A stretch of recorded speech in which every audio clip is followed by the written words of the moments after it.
بسم اللہ الرحمن الرحیم. السلام علیکم. میں سید عمران شفقت آپ کی خدمت میں حاضر ہوں. پچھلے ولاگ میں ہم نے بات کی تھی کہ کس طرح امپیکٹ آ رہا ہے سوسائٹی کے اوپر عمران خان صاحب کے پروپیگنڈے کا، یا یہ جس نے بھی پروپیگنڈا کیا تھا عمران خان صاحب کا. اس وقت پاکستان کے نوجوان طبقے سے تعلق رکھنے والے بہت سے لوگ، پڑھے لکھے لوگ، عجیب و غریب حرکتیں کر رہے ہیں اور پاکستان آرمی کے خلاف ایک منظم انداز میں نفرت پھیلائی جا رہی ہے. سوال یہ پیدا ہوتا ہے کہ جو کام پاکستان کے بڑے بڑے دشمن لاکھوں کروڑوں اربوں روپے لگا کے جب سے پاکستان بنا ہے، جو ٹارگٹ اچیو نہیں کر سکے، وہ عمران خان صاحب نے 3-3.5 سال میں کس طرح اچیو کر لیا.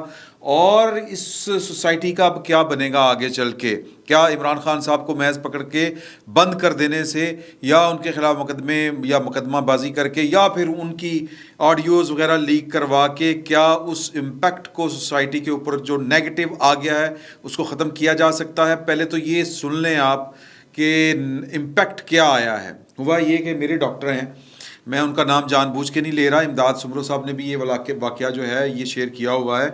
کچھ دن پہلے وہ ادھر لاہور میں ایک ہیلتھ سائنسز یونیورسٹی ہے، وہاں پر وہ لیکچر دے رہے تھے. پروفیسر ہیں وہ، اور ان کی دوسری شادی ہے، پرسنل معاملہ ہے. وہ بات ظاہر ہے کہ سوسائٹی کے اندر پھیل جاتی ہے. تو ان کے جو اسٹوڈنٹس تھے، ان اسٹوڈنٹس میں سے ایک ظاہر MBBS وہ بچے ہیں جو ان کے اسٹوڈنٹس ہیں، وہ یعنی یہ والی تعلیم میڈیکل کی جو لے رہے ہیں، جنہوں نے MBBS کی ڈگری لینی ہے، وہ والے سارے اسٹوڈنٹ تھے وہاں پر. تو وہ ان میں سے ایک بچی نے کہا کہ ڈاک آپ نے دوسری شادی کر لی؟ انہوں نے کہا جی ہاں جی کر لی ہے. تو انہوں نے کہا کہ جی کہ مبارک ہو. اس نے کہا جی تھینک یو ویری مچ. کیونکہ یہ وہ یہاں سے بات چلی، وہ اوائڈ کر رہے تھے پرسنل جو گفتگو ہے بچوں کے ساتھ کرنے سے. اچھا یہ میں آپ کو بتا دوں کہ وہ جو میرے ڈاکٹر ہیں، وہ بائی دا وے جو کہہ لیں کہ وہ بھی عمران صاحب کے سیاسی طور پر ہم نوا ہیں. پاکستان کی فوج، پاکستان کی اسٹیبلشمنٹ، ان کو کوئی ان کے تمام جو کچھ بھی کرتے ہیں وہ ان کو کوئی برا نہیں لگتا. ان کے ہاں ان کی جو انداز فکر ہے ان کا، وہ بھی عمران خان صاحب زدہ جو لوگ ہیں، عمران زدہ جس کو ہم کہتے ہیں، میں اور کوئی نام نہیں دینا چاہتا، جو یوتھ کے حوالے سے بھی جو ٹرمینالوجی جو کوائن کی گئی ہے، اور پھر جو مطلب ڈوز کے نام سے بھی جو کوائن کی گئی ہے ٹرمینالوجی، یا جو سلینگ کہہ لیں آپ، جو بھی کہہ لیں، میں وہ والا نہیں استعمال کرنا چاہ رہا. میں عمران زدہ کہہ رہا ہوں. اور عمران زدہ مطلب میں اسی کے بات کر رہے ہیں کہ وہ سوسائٹی کے اوپر کس طرح امپیکٹ ہوا ہے. تو وہ بھی عمران خان صاحب کو پسند کرنے والوں میں سے تھے. اور جو پاکستان کی اسٹیبلشمنٹ نے 2011 سے آنورڈ، یا جب سے پاکستان بنا ہے، اور جب سے وہ جو کچھ پاکستان کے سیاسی معاملات میں مداخلت اور سیاسی معاملات میں پولیٹیکل انجینئرنگ، اور جس طرح بھی جو کچھ بھی انہوں نے کیا، وہ ان کو کبھی برا نہیں لگا. تو لیکن ان کے ساتھ یہ جو واقعہ ہو گیا، ان کے 14 طبق روشن ہو گئے. تو وہ واقعہ کیا ہے وہ میں آپ کو تفصیل بتا رہا ہوں کہ وہ بات چلتے چلتے سیاسی نظریات کے اوپر آ گئی کہ آپ کس کو سپورٹ کرتے ہیں پولیٹیکلی. تو انہوں نے کہا کہ جی اب اچھا ٹیچر جو ہوتا ہے وہ اپنے سیاسی خیالات یا پرسنل جو چیزیں ہیں وہ اپنے اسٹوڈنٹس کے اوپر جو وہ امپوز بھی نہیں کرتا اور تھوپتا بھی نہیں ہے. امپوز بھی نہیں کرتا، امپوز کرے گا تو امپوز بھی ہو جائیں گے، بہرحال وہ نہیں تھوپتا. جو ہمارے دوست احباب ہیں، ہماری جو فیملی کے بچے بچیاں ہیں، وہ جو اچھے اسکولوں میں پڑھتے ہیں، وہاں پر البتہ یہ کلچر ہے کہ جو ٹیچرز ہیں وہ اتنی دفعہ درود شریف پڑھیں، اتنی دفعہ فاتحہ پڑھیں، سورہ فاتحہ پڑھیں، اور اتنی دفعہ کل شریف پڑھیں، اور عمران خان کی کامیابی کے لیے باجماعت کلاس سے دعائیں کروائی جاتی ہیں. تو وہ میرے ایک عزیز ہیں، انہوں نے کہا کہ یار یہ تماشا میرے بچوں کے اسکول میں چل رہا ہے. تو میں نے اس کو کہا یار جا کے شکایت کرو. وہ کہتا ہے کس سے شکایت کریں؟ وہاں پہ پرنسپل سے لے کے تو پتہ نہیں کون کون سا جو ہے وہ اسی کام پہ لگا ہوا ہے، اور کوئی بات سننے کو تیار نہیں ہے. بہرحال جو اچھے ٹیچر ہیں، جو اچھے سینسیبل لوگ ہیں، وہ ان کے سیاسی نظریات جیسے بھی ہوں، وہ اپنے جو اسٹوڈنٹس ہیں ان کے اوپر تھوپتے نہیں ہیں. تو یہ جو میرے ڈاکٹر ہیں، انہوں نے بھی ذرا احتراز برتا اور کہا کہ جی کہ میری کوئی پسند نہیں ہے سیاسی طور پر، میرے لیے سب ایک جیسے ہیں. تو ان میں سے ایک بچی نے کہا کہ او نیوٹرل، یہ کہنے کی دیر تھی ڈیسک بجنے شروع ہو گئے، نیوٹرل. اچھا پھر وہ جس طرح ایک ہوتا نا کہ ایک بندہ، آپ نے اکثر یہ فلموں میں دیکھا ہوگا کہ سائیکوز جو ہوتے ہیں سائیکوپاتھس وہ جب ایک بات کرنا شروع کرتے ہیں پھر اس کو ریپیٹ کرتے ہیں پھر ان کے اندر ایک اگریشن آتا جاتا ہے جذباتی ہو جاتے ہیں آگ بگولا ہو جاتے ہیں اور پھر وہ خود پر ان کا کنٹرول نہیں رہتا ان کے جو نروز ہیں وہ ان کے کنٹرول میں نہیں رہتے ان کی باڈی ان کے کنٹرول میں نہیں رہتی وہ جو ان کے جذبات ہوتے ہیں وہ ان کو ڈرائیو کرتے ہیں پھر تو وہ پوری کلاس جو ہے وہ نیوٹرلز اب نیوٹرلز کون ہے نیوٹرلز یہ وہ ان کو لگ رہا تھا کہ یہ شاید کوئی جنرل باجوہ کا کوئی رشتہ دار یا اس کا کوئی ہم خیال ہے جو ہمارے سامنے کھڑا ہے یہ ہمارا ٹیچر نہیں ہے ہم اس سے پڑھتے نہیں ہیں ہم جس طرح اجنبی ہو گیا ان کے لیے تو وہ یوں شور شرابہ پورے وہ جو یونیورسٹی ہے وہ پھیلنا شروع ہو گیا کہ یہ اس کلاس میں مطلب اتنا ہنگامہ کیوں مچ گیا ہے یونیورسٹی والے بھی الرٹ ہو گئے اس دوران کسی نے کاغذ پھینک کے مارنے شروع کیے کس کے اوپر اپنے ٹیچر کے اوپر وہ کاغذ گول گول کر کے نہیں ہوتے پھینکتے ہیں کسی نے پین پھینکا ڈاکٹر صاحب کو یہاں پہ لگا مطلب پین یہاں پہ لگا اور وہ بڑی مشکل سے بچے وہ این کے لگاتے ہیں تو بہرحال بچت ہوئی ریسکیو کیا یونیورسٹی کی انتظامیہ نے ریسکیو کیا ان کو نظر آ رہا تھا نیوٹرل کہنا شروع کیا تو وہ اتنا ہی ہیجان انگیز صورتحال ہو گئی یا ان کے وہ کیا کہیں گے اس کو کہ وہ ہیجانی کیفیت میں مبتلا ہوگی پوری کی پوری کلاس کہ ان کو لگ رہا تھا کہ نیوٹرل یعنی کہ ان کو فوج پاکستان کی جنرل باجوہ مجھے لگتا ہے کہ وہ نظر آنا شروع ہو گئے ڈاکٹر صاحب کی شکل میں اور ڈاکٹر صاحب کو بھی یہی لگتا تھا یا لگ رہا تھا اس وقت کہ یہ ہو کیا رہا ہے ان کے ساتھ اور وہ مطلب نہیں سنبھل سکے ان کو پھر ریسکیو کیا گیا لے کے گئے یہ کیوں ہوا سوال یہ ہے سر جی یہ اس لیے ہوا کہ یہ پوری پلاننگ کے ساتھ پورے انتظام کے ساتھ التزاماً جس کو ہم کہتے ہیں یہ پاکستان کا سرمایہ باقاعدہ ہیوی انویسٹمنٹ کر کے یہ ثابت کیا گیا کہ پاکستان کی جو پولیٹیکل کلاس ہے یہ کرپٹ ہے اس یہ لوٹ کے کھا گئی یہ نہ صرف پاکستان کی نوجوان نسل کو کیا گیا پچھلے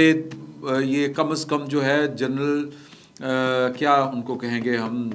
جنرل ضیاء الحق کے بعد یہ ایک کانٹینیوس ایک وہ کہیں گے پروسیجر ہے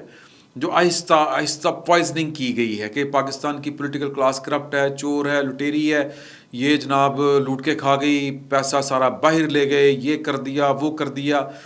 اور ابھی تک کسی عدالت سے ثابت نہیں ہوا بلکہ باہر کی عدالتوں میں جو کیس چلے وہ بھی ثابت نہیں ہوئے براڈ شیٹ جیسے جو ہم نے وہ پرویز مشرف صاحب نے جو پنگے کھڑے کیے تھے وہ بھی نہیں ثابت کر سکے تو پھر عمران خان صاحب کو نجات دہندہ پورٹری کیا گیا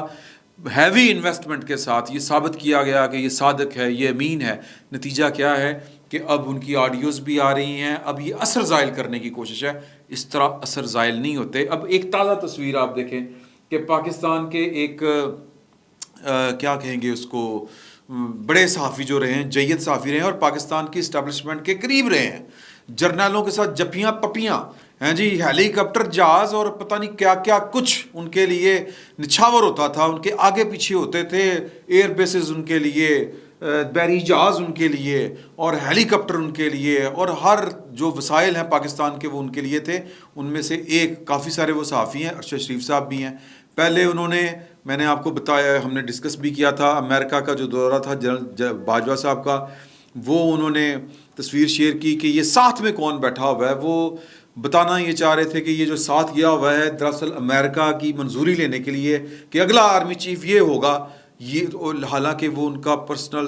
جو ہے نا وہ سٹاف سیکرٹری کا کہہ لیں آپ تو وہ تھا تو جنرل عرفان تو حالانکہ وہ میجر جنرل ہے وہ تو لیفٹیننٹ جنرل بھی نہیں ہے تو یہ کیا ہے یہ پروپیگنڈا ہے اور کون کر رہا ہے وہی جو پاکستان کی فوج کا ایک قریبی اس کے کیمپ کا جرنلسٹ تھا تو آج انہوں نے ایک اور حرکت فرمائی ہے میں معافی چاہتا ہوں ارشد شریف صاحب کے ساتھ میرا بڑا اچھا تعلق ہے لیکن میں کیا کروں کہ وہ حرکت اس طرح کی ہے کہ انہوں نے 2 تصاویر دی ہیں آپ یہ دیکھیے اور اس میں جرم یہ ہے جنرل باجوہ صاحب کا کہ وہ جہاں پر بیٹھے ہوئے ہیں وہاں پر عطا طارق صاحب بھی بیٹھے ہوئے ہیں باقی لوگ جو ہیں وہ غیر معروف ہیں اور شادی والا کوئی سین لگ رہا ہے اور وہ جس طرح کر کے یہ نوجوان لڑکوں نے گلے میں وہ لٹکائے ہوئے ہیں نا جی وہ پٹکے شٹکے لباس سے لگ رہا ہے کہ یہ شاید کسی شادی کا کوئی سین ہے اور کوئی وہ جنرل باجوہ صاحب بھی وہاں پر گئے ہوئے ہیں کسی ڈرائنگ روم کی تصویر ہے اب اس کو ڈی کوڈ کرنے کی ضرورت ہے. یہ کب کی تصویر ہے, کہاں کی تصویر ہے,